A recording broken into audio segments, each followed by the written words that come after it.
We just showed up at a new home. They want the house rekeyed. How do we do that? Let's take a look. First, we take all the locks off the house and bring them into the van.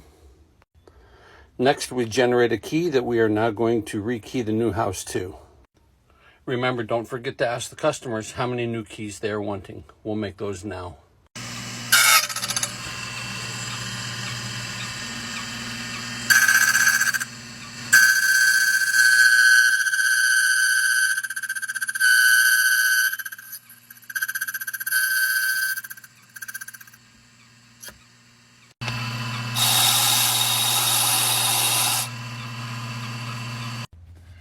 Now that we got all 4 copies made, let's go ahead and throw those onto our new custom keychain. And remember, the teeth always face the same way on the new keychain. Slide them on.